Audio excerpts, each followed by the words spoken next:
ಬೆಳಗ್ಗೆನೆ ನಾನು ಹೇಳಿದ್ದೀನಿ ಅದು ಒಬ್ಬ ನೋಡ್ರಿ ಅವ್ರವ್ರ ಅಭಿಪ್ರಾಯ ಅವ್ರು ಹೇಳಿದ್ದಾರೆ. ಎಲ್ಲರಿಗೂ ಆಸೆ ಮುಖ್ಯಮಂತ್ರಿ ಅಂದರೆ ನೀವು ಮುಖ್ಯಮಂತ್ರಿ ಆಗ್ತೀನಿ ಅಂತ ನಿಮ್ಗೆ ಆಸೆ ಇಲ್ವಾ? ಯಾರನ್ನ ಮುಖ್ಯಮಂತ್ರಿ ಆಗ್ತೀನಿ ಅಂದರೆ ಆಸೆ ಇಲ್ಲ. ಅವ್ರಿಗೂ ಏನೋ ಒಂದು ಆಸೆ ಇಟ್ಕೊಂಡಿದ್ದಾರೆ. 9 ಬಾರಿ MLA ಆಗಿದ್ದಾರೆ. ಇಲ್ಲ ಮಜಾಕನಿಲ್ಲ, ಅವ್ರು ಎಲ್ಲರಿಗೂ ಆಸೆ ಇರ್ತದೆ ಸರ್ ಆಗ್ಬೇಕಂತ, ಸಹಜ ಅದು ಮನುಷ್ಯಂದು. ಈಗ ಖಾಲಿ ಇರಬೇಕಿಲ್ಲ ಕುರ್ಚಿ, ಆ ಕುರ್ಚಿದಲ್ಲಿ ಸಿದ್ದರಾಮಯ್ಯ ಅವ್ರು ಕೂತಿದ್ದಾರೆ. ಕುರ್ಚಿ ಖಾಲಿ ಇದ್ರೆ ತಾನೇ ಅದೆಲ್ಲ ಸೃಷ್ಟಿ ಆಗೋದು.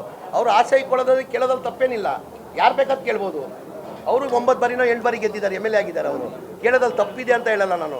ಅವ್ರಿಗೂ ಆಸೆ ಇದೆ, ಕೇಳಿದ್ದಾರೆ, ಕೇಳೋದ್ರಲ್ಲಿ ತಪ್ಪಿಲ್ಲ. ನಮ್ಮ ಕುರ್ಚಿ ಖಾಲಿಯಲ್ಲಿದೆ, ಆ ಕುರ್ಚಿಯಲ್ಲಿ ಮನೆ ಸಿದ್ದರಾಮಯ್ಯ ಕೇಳಿದ್ದಾರೆ, ಕೂತಿದ್ದಾರೆ. ಈ 5 ವರ್ಷ ಈ ಕುರ್ಚಿ ಯಾರೂ ಸಿದ್ದರಾಮಯ್ಯಿಂದ ಖಾಲಿ ಮಾಡೋಕ್ಕೆ ಸಾಧ್ಯ ಆಗಲ್ಲ.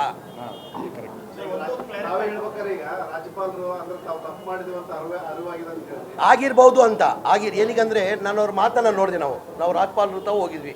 ಹೋಗುವಾಗ ಅವ್ರು ಒಂದು ಮಾತನ್ನ ಅಂದರು, ನಾನು ಪ್ರಾಸಿಕ್ಯೂಷನ್ಗೆ ಸಿದ್ದರಾಮಯ್ಯ ಅವ್ರಿಗೆ ಪ್ರಾಸಿಕ್ಯೂಷನ್ ಕೊಟ್ಟಿಲ್ಲ ಅಂತ ಹೇಳಿದ್ರು. ಎಲ್ಲೋ ಒಂದು ಕಡೆ ಅವ್ರ ಒತ್ತಡ ಮೇಲೆ ನಮಗೂ ಹಂಗೆ ಅನ್ಸುತ್ತೆ ಸರ್. ಈಗ ರಾಜ್ಪಾಲರ ಕಚೇರಿ BJP ಕಚೇರಿ ಆಗಿದೆ ಅಂತ ನಮಗೂ ಹಂಗೆ ಅನಿಸ್ತಾ ಇದೆ. ರಾಜ್ಪಾಲ್ ಬಾಯಿಂದ ಹೇಳಿರೋದು ನಮಗೆಲ್ಲ, ನಾನು ಒಬ್ಬನೇ ಇಲ್ಲ, ಎಲ್ಲ ಶಾಸಕರು ಇದ್ದರು, ಎಲ್ಲ ಸಚಿವರಿದ್ದರು, ಎಲ್ಲ MP ಗಳು ಇದ್ದರು, ಎಲ್ಲರ ಮುಂದೆ ಹೇಳಿರೋದು ಈ ಥರ ನಾನು ಪ್ರಾಸಿಕ್ಯೂಷನ್ ಕೊಟ್ಟಿಲ್ಲ ಅಂತ. ನಮಗೇನು ನೋಪ ಅಂದರೆ ಕೊಟ್ಟಿದ್ದು ತಪ್ಪಿಲ್ಲ ಅಂತ ಹೇಳ್ತಾ ಇಲ್ಲ ನಾವು, ಅದೇ ಪ್ರೊಸೀಜರ್ ಹಾಕ್ಕೊಡಿ ನೀವು. ಯಾರೋ ಜುಲೈ ತಿಂಗಳಲ್ಲಿ ಯಾರೋ 26ನೇ ತಾರೀಕು ಸಂಜೆ ಅಬ್ರಾಹಿಂ ಅಂತವನು ಸಂಜೆ ಕಂಪ್ಲೇಂಟ್ ಕೊಡ್ತಾರೆ. 1 ಗಂಟೆಯಲ್ಲಿ ತಾವು ನೋಟಿಸ್ ಸರ್ವ್ ಮಾಡಿ ಪ್ರಾಸಿಕ್ಯೂಷನ್ ಪರ್ಮಿಷನ್ ಕೊಡ್ತೀರಾ. ಇದೇ ಕುಮಾರಸ್ವಾಮಿ ಅವ್ರದ್ದು ನವಂಬರಲ್ಲಿ 8 ತಿಂಗಳು ಮುಂಚೆ ಪ್ರಾಸಿಕ್ಯೂಷನ್ಗೆ ಲೋಕಾಯುಕ್ತ ಅವ್ರು ಕೇಳಿರೋದು. ಅದಕ್ಕೆ ಹೇಳ್ತಾ ಇದ್ದೀರಾ ನಾನು ಏನೋ ಒಂದು ಕೇಳಿದ್ದೀನಿ ಏನಂತ ಹೇಳಿದ್ರು ಅವರು, ಕ್ಲಾರಿಫಿಕೇಷನ್ ಕೇಳಿದ್ದೀನಿ ಅಂತಾರೆ.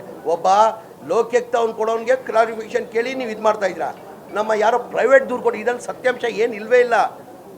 ಈ ಮೂಢ ವಿಚಾರದಲ್ಲಿ ಸಿದ್ದರಾಮಯ್ಯ ಪಾತ್ರ ಏನಿಲ್ಲ, ಯಾವುದಿಲ್ಲ, ಬರೇ ಇಷ್ಟೇ. BJP ಅವ್ರಿಗೆ ಏನಾಗಿದೆ, ಸಿದ್ದರಾಮಯ್ಯ ಪಾಪ್ಯುಲಾರಿಟಿ ಸೇರ್ಸೋಕ್ಕಾಗ್ತಾ ಇಲ್ಲ.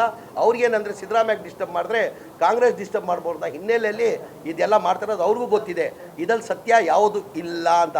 ಆಮೇಲೆ ಸಿದ್ದರಾಮಯ್ಯ ಪಾತ್ರ ಏನಿದೆ, ಇದರಲ್ಲಿ ಸಿದ್ದರಾಮಯ್ಯ ಪಾತ್ರ ಏನಿದೆ ಅವ್ರಿಗೂ ಗೊತ್ತಿದೆ. ಅದು